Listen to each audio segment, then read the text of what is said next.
Hi guys, magandang araw sa inyong lahat. Another day, another vlog tayo. At umpisahan natin sa pagre-repack ng aking sago. Kasi mabili ngayon yan dahil darating ang New Year. At mayroong fiesta din dito sa amin sa Triking. So bumili ako ng kalahating kilo. At nire-repack ko siya ng tag 10 pesos. Maliliit lang muna ang aking nabili dahil walang stock yung malalaki, pero pag nakabalik ako ng bayan ay bibili ako ng malalaki dahil mayroon ding naghahanap ng malalaki at medyo mahal yung malalaki, nasa 80 pesos ang kalahating kilo at itong maliliit ay 60 pesos lang. So ayan na, nagre-repack tayo ng ating sago at pagkatapos niyan ay mag-repack ako ng mantika na tig 10 piso kasi paubos na yung ating mga naripak at ang pangit ng aking mantika na nabili ngayon dahil natutulog. At ayan na, nagrepack na tayo ng tag 10 pesos na mantika. Punuin lang natin ang ating lagayan. At kinabukasan, nag-display ako ng aking mga kaunting mga chichirya dyan sa ating sabitan dahil aalis kami, papunta kami ng bayan at mamili ng mga kulang-kulang dito sa tindahan. At saka mamili na rin kami ng mga fruits habang maaga pa, yung mga hindi madaling masira ay bibili na kami kaagad.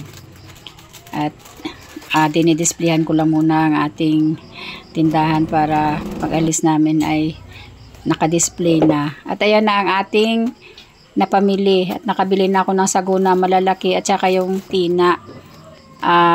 Magre-repack ako ng tina sa mga susunod na araw dahil pasukan na naman, daming naghahanap ng tina. At ayan yung ating mga napamili. Kaunti lang yan na mga pandagdag na paninda dito sa ating tindahan.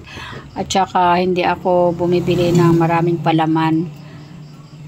Yan, ang peanut butter paunti-unti lang dahil last year pala, bumili ako ng marami na expired lang yung iba at hindi na pinalitan nung nag-deliver sa akin.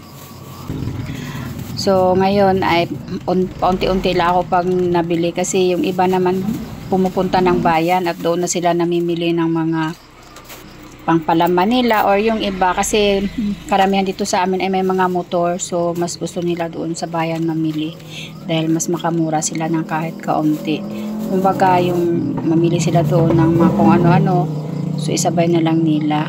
Kaya ganun, konti lang talaga. Nadala na ako nung last year na ang daming peanut butter na expired. So syempre lugi natin yan. At nakabili din ako ng isang container na mantika. Ang mahal na guys ng mantika. Nasa 1.2 na yung isang container, tsaka hindi pa maganda yung klase. Yung pag medyo malamig ay natutulog. So yung mga suki ko, parang ayaw din nila ng mga ganun. So ayan na, nag-haul na tayo ng ating mga pinamili at hindi naman kayo bago sa mga pinamimili natin. Pare-parehas lang naman. So magmarites na lang muna ako sa inyo habang nag-haul ako. Bumili ako ng mga noodles dahil hindi dumating yung ahente ko ngayon dahil 'di ba holiday season. At yun yung ating binayaran at mag-display na lang tayo ng ating mga paninda.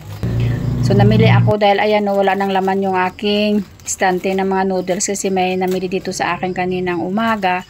So inubos na lang niya ang mga noodles natin na natira. So namili na lang ako kahit paano sa bayan. Per dozen na lang.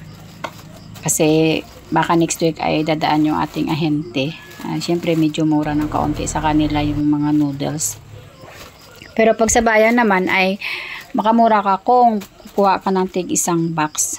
So hindi naman ako kukuha ng tig isang box kasi nga may balak ako mag-stop ng wholesaling dahil nahirapan ako guys ng araw-araw mamili or araw-araw umaalis kasi mag-isa lang talaga ako dito sa tindahan. So ang mag-arrange pa, tapos may darating na tumer, may mamimili, parang hindi talaga kaya ng powers ko na ngayon, hindi gaya nung dati kasi bata-bata pa tayo noon. At ngayon ay mayroon na tayong mga naramdaman sa katawan na hindi tayo pwedeng mag-over fatigue. Kasi napansin ko nung mga last time na lagi ako nagkakasakit dahil nga siguro sa lagi akong pagod, parang walang pahinga, kahit tanghali di ka makapahinga. So ayun, nag-usap-usap kami ni Robert na siguro titigilan ko muna kasi may trabaho siya, tapos ako naman mag-isa lang dito sa bahay, wala tayong katulong na kung minsan magpahinga tayo ay hindi pwede dahil walang magbabantay. So ayun, yun ang aming na pag-desisyonan, kumbaga nag-decide kami na baka mag-stop na lang muna ng wholesaling. So ayan, patapos na tayo mag-display guys ng ating mga kaunting na pamili ngayong araw. Thank you for watching and God bless sa inyong lahat. Don't forget to like and subscribe in my YouTube channel, Ining Mix Vlog. Bye everyone! Happy New Year sa inyo in advance! And every time I try to fly, I fall without my wings. I feel so small. I guess I